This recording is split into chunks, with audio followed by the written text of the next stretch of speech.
Men Toshkent viloyati Bekobod tumani Shohrubek Shahzodbek fermer xo'jaligi rahbariman.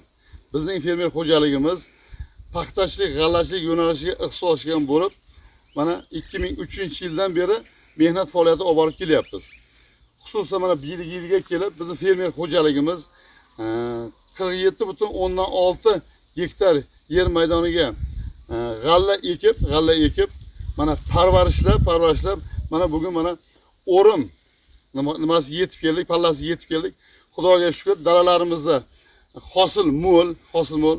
Xususan maqtanib ayta olamizki, shu yil mana muhtaram prezidentimiz bizga ko'rsatgan yo'llarini to'liq o'sha yo'ldan borib, bizga bergan ilmiy tushuntirishlarini o'shalar asosida mehnat qilib mana g'alla maydonlarimizga kuzdan va pishish pallasigacha o'rtacha 1 tonna dori berib agrotexnik tadbirlarni o'z vaqtida ilmga, bilimga asoslanib mana mehnat qildik. Xudoga shukr, mana o'zlaring ko'rib turibsizlar, mana g'alla maydonimizda xudo xolasa o'rtacha 100 sennerdan oshiq mana g'allamiz turibdi.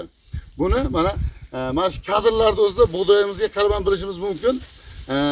Shu paytgacha biz borki bu mehnat qilgan ekanmiz, lekin ilmga, bilimga asoslanib emas. Mana xususan bu yil mana shu bizlarga biriktirilgan olimlardan mana prezidentimiz bizlarga rahnamolik qilib, olimlarni ham bizlarga qishloq xo'jaligiga biriktirib berdi.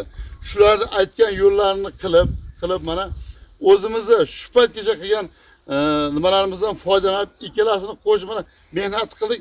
Xudoga shukr, biz dalalarimizda hosilimiz mo'l. Xudo xolasa yaxshi niyat qilyapmiz. Mana yetib keldik xirmonga. Bugundir, ertagadir mana xirmonni yig'amiz. Dalamizda xudo xolasa 100-110 senner g'allamiz bor.